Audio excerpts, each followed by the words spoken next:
Okay, looking at velocity and acceleration in terms of x. So, and where we can go with this. So, if you want to get from velocity, and velocity was a function of x, and you want to find the acceleration. So to find the acceleration, all you need to do is sub the v into this. X double dot equals d v dx over half v squared. You can also use v dv on dx.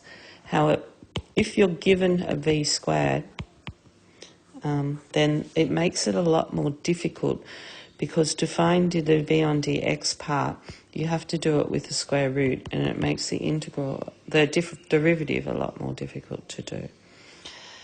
If you're going back up, the same. You can use this one here, a half v squared, but you could alternatively use this. But once again, it is good.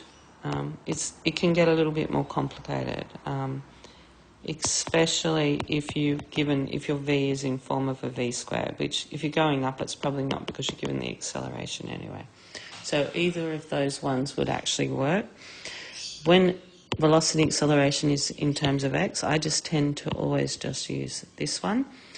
When when acceleration is in terms of v, I tend to use this one here, v dv on dx. Okay, because it seems to come out a lot smoother. So just once again, velocity or acceleration in terms of x, used acceleration is d v dx over half v squared, and you can also use v dv on dx. It still will also work, but beware if you're going from velocity to acceleration and you have a v squared as a function of x, you're going to have to square root that, and to find that, it just makes it a bit more complicated, but it will still work. If you're going to go either way there, even back up, you would still use that formula. And if you've got acceleration and it's in terms of v, then basically you use acceleration equals v dv on dx, and that's what you replace acceleration with, and you just sub it in. Okay, so let's looking at this question. We have v in terms of x, so it's root 4x plus 25. Now, I just want to run through, I haven't gone how to get x in terms of t, and then v in terms of t. We're also going to get the acceleration in terms of x. That's the other thing we want to look at. So, if you've got velocity, and you have acceleration, and you have displacement, to go from, and this is a function of x, to go down to acceleration as a function of x, use acceleration equals d v dx over half v squared, and you just sub it in. So you just sub what that in is, differentiate it and halve it. If you're going back up there, you could use that formula again. You are able to use the other one, but it does often turn out to be a lot easier with this one. Going back up there, what you do is you just replace velocity with dx on dt, and then you flip it and you solve for t. Okay, so velocity is equal to, so part A, we want to get x in terms of t, dx on dt, so that's equal to 4x plus 25. So let's just flip that. Dx on dt is 1 on root 4x plus 25. You can split it if you want to, or you can just go straight out and integrate it and find the plus c. So if you integrated and found the plus c, because we know now this is in terms of x, 25 dx, then when we're integrating that, that is a function to a power, so you go 4x plus 25 and you go to the minus a half dx, which is 4x plus 25. Now, you've got to add 1 to the indice and divide by it, but don't forget your derivative of what's inside is 4. So you have to multiply by a quarter. So you add 1, you get a half, divide it, you get a half, and your plus c. You can put your plus c on either side, whatever suits. I'm going to put it there. So t is equal to 1/4 divided by 1/2 is actually 1/2. That goes there. And that will be root 4x plus 25 plus c. Now, do they give us something to find the c? So initially it's at the origin. So t equals 0, x equals 0. 0 is 1/2 plus 4 times 0 plus 25 plus c. 0 is 1/2 times root 25 is 5. C is 2.5. Okay, so now we have time in terms of x. So we have time is 1/2 root 4x plus 25 plus 2.5, which is 5 on 2. I'm going to make x the subject, so times by 2. So you get 4x plus 25 plus 5. Take away the 5. 2t minus 5 is root 4x plus 25. Square both sides. So you get 4x plus 25. 4x is 2t minus 5 squared minus 25. And then x is equal to 2t minus 5 squared minus 25 on 4. Okay. Alright, so the next thing we want to do, we want to get v in terms of t. So to get v in terms of t, you'd be wanting to differentiate this one on 4. So I'm going to go x dot, because that'll give me v. These are just constants. This will be 2 times 2t minus 5 to the 1 times 2. Derivative of 25 is 0 over 4. So x dot is equal to 4, 2t minus 5 on 4. So x dot is just 2t minus 5. And that's in terms of t. Now, what I'm going to do is I'm just going to... I don't think this acceleration will go in terms of x, because I've kind of added it as an extra thing there. But I just want to show you with this that you could differentiate again, but I just want to show you how to use the d over dx of 1/2 v squared. So it's d over dx of 1/2, and v squared would be 4x plus 25, because that square root will just square out. And then if you halve it, you're going to halve it. Doesn't matter what order. Differentiate that, you get 4, and half of 4 is 2. So the acceleration is actually a constant. It's in meters per second squared, which is what we would have got if we just differentiated the other one. Okay, so now we have 2, 1 plus 3x. Find an expression for the position after time t. So you replace that with dx on dt is 2, 1 plus 3x. Flip it, dt on dx is 1 over 2, 1 plus 3x. T is equal to the integral of this, 1 plus 3x dx. So t is equal to 1/2 ln 1 plus 3x. Now, there should be a 3 there, but there isn't. So I'm going to times by the 3. So we've got a plus c. How about I put the plus c on that side? So c plus t equals 1 on 6 ln 1 plus 3x. So do I have some initial conditions? So I put time equals 0, x equals 0. C plus 0 equals 1 on 6 ln 1. Ln 1 is 0, so c will just be 0. So t is 1/6 ln 1 plus 3x. 6t is ln 1 plus 3x. E to the 6t is 1 plus 3x. 3x is e to the 6t minus 1. And x is e to the 6t minus 1 all over 3. So e to the 6t minus 1 all over 3.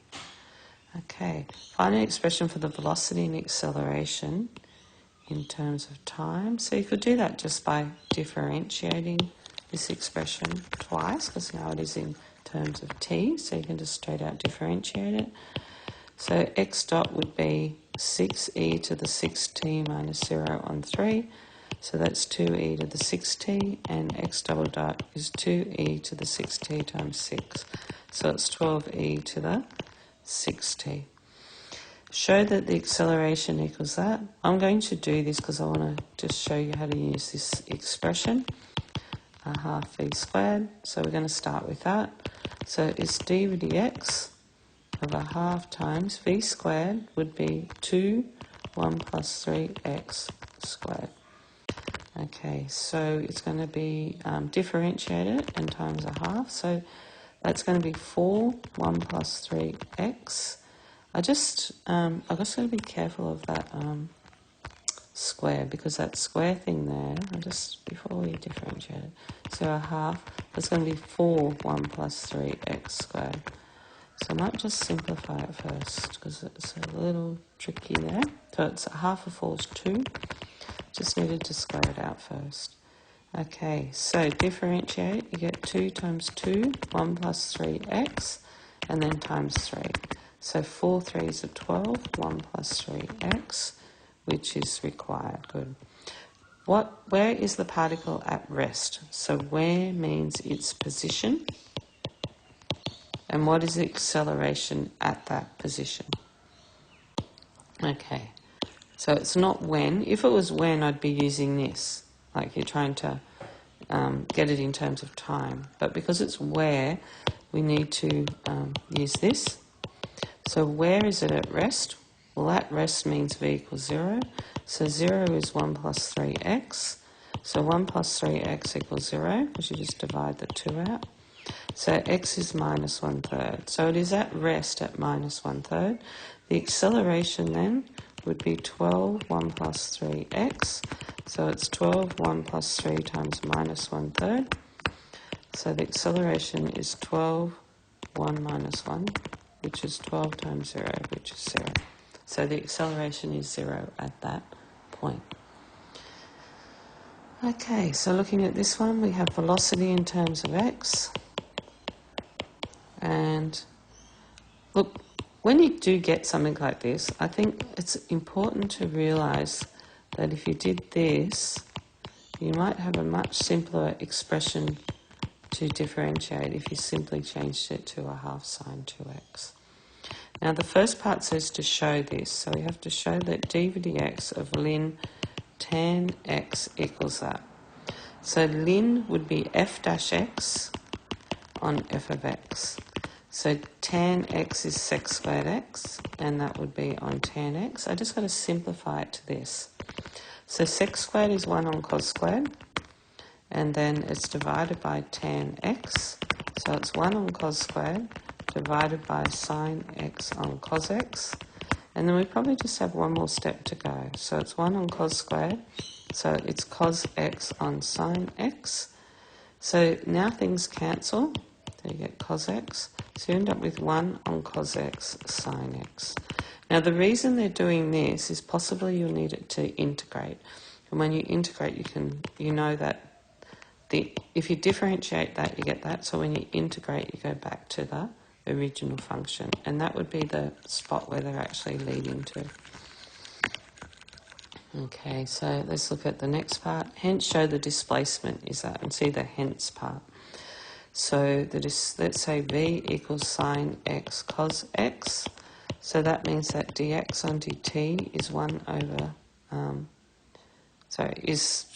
I haven't flipped it yet, so we'll just go back. Sine x cos x, so replace velocity with dx on dt. dt on dx is 1 over sine x cos x. So t is the integral of sine x cos x dx. But we know how to integrate that because it just goes back to the original function, which is ln. So it's going to be ln tan x, and we're going to have a plus c. And I'll just put it with the t. So time equals pi on 4, because it says it starts at pi on 4. X equals 0. So let's see, then we have c plus 0 equals ln tan 0. Oh no, t is pi on 4. That's 0, tan 0. Something's not quite happening here. X equals 0. Oh, it's pi on 4 meters. I'm not reading it properly. It's a good example of reading it properly. It starts, so that's time equals 0, x equals pi on 4. So it's c plus b at 0 is tan pi on 4. C equals ln tan pi on 4 is 1, ln 1 is 0. So that means that 0 plus t equals ln tan x. That means tan x equals e to the t. X is tan the minus 1 of e to the t, which is the required result. Now, see how it says find the limiting position of the particle and sketch it against time. So x equals tan the minus 1 of e to the t. Limiting position means as time goes to infinity, what happens? So e to the t will go to infinity. It just gets bigger. And on a tan the minus 1 graph, what happens as time goes to infinity? You can see that it actually approaches pi on 2. So that means x will approach pi on 2. So if you wanted to sketch the graph, I know that initially it is at pi on 4, don't we? We know initially it's at pi on 4, and we know it's going to approach pi on 2. So the graph would have to look something like that. Okay, so looking at this next one here, we need to first of all show this. So this is possibly going to be a lead-in. So let's just go right-hand side actually. Right-hand side is 1 on x plus 1 on 2 minus x. Get a common denominator, so it's 1, 2 minus x plus 1 times x on x, 2 minus x, which is 2 minus x plus x on x, 2 minus x, which is 2 on x, 2 minus x, which is the same as the left-hand side. Okay, so the next thing that we're doing here is find x in terms of t. So that would mean required making that dx on dt is x2 minus x on 2. You have to flip it, so you get 2 on x, 2 minus x. So integrating it with a plus c. It's the integral, you've got to split this, x plus 1 on 2 minus x dx. So c plus t equals ln x plus, now because it's got the minus there should be a minus on top. So that's going to be minus ln 2 minus x. So that means that t plus c equals ln x on 2 minus x. Okay, so we now need to make sure that we've got to find the c. So it starts, so it's time equals 0, x equals 1, so 0 plus c equals ln 1 on 2 minus 1. So ln 1 is 1, so c is 0. Okay, so now where we're at, we have t plus 0 equals ln x on 2 minus x. E to the t is x on 2 minus x. You've got to make this the subject, t equals x, 2e to the t minus xe to the t equals x. And you've got 2e to the t is x plus xe to the t, 2e to the t equals x1 plus e to the t. So x is 2e to the t over 1 plus e to the t. Okay, a particle is moving along the x-axis, starting from a position 2 meters to the right of the origin.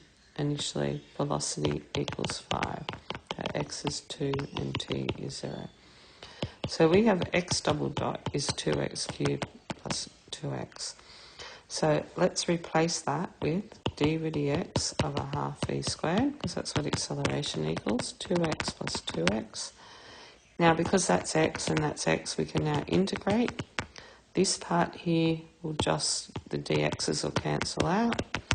And then the other side, I've just got to integrate it. So add 1 to the indices, divide by it. Add 1 to the indices, divide by it. So a half v squared is x4 on 2 plus x squared plus c. So v equals, what are my initial conditions? V equals 5 when x equals 2. So a half times 5 squared plus 2 equals 2 to the 4 on 2 plus 4 plus c. Alright, a half, that'll be 12.5. A half of 16 is 8 plus 4 plus c. So I'm thinking c is 0.5. Okay, so now let's just get the where we're at. So we've got a half v squared equals x4 on 2 plus x squared plus a half. So if I times by 2, v squared is x4 plus 2x squared plus 1. And we're nearly there. So just remembering your initial conditions here, v equals positive 5, isn't it? So x is 2, t is 0. Initially the velocity is 5 meters per second. So v squared is, this actually factorizes to x squared plus 1 squared. When you square root this, it's plus or minus. So v is plus or minus x squared plus 1. But because the initial conditions, the velocity is 5 meters per second, that means it'll keep moving right unless another force is applied. You take the positive part of that and you get v is x squared plus 1 meters per second. So I found the velocity in terms of x. We actually want x in terms of t now, so that's for part 2. So that's why the velocity is positive, because it's got to satisfy those initial conditions. So part 2, x dot is x squared plus 1. So dv, x on dt is x squared plus 1. We want to find the time, so just flip it. 1 on x squared plus 1. So t is the integral of x squared plus 1 dx. So t plus c is tan the minus 1 of x squared plus 1. You can put your c on either side, your constants, all governed by your conditions. So time equals 0, x equals 2. 0 plus c equals tan the minus 1 of 2 squared plus 1. C is tan the minus 1 of 5. So that means that we have t plus tan the minus 1 of 5 equals tan the minus 1 of x plus 1. So that means that tan, let's get the, that means x plus 1, just getting that by itself, is tan of t plus tan the minus 1 of 5. And x equals tan of t plus tan the minus 1 of 5 minus 1.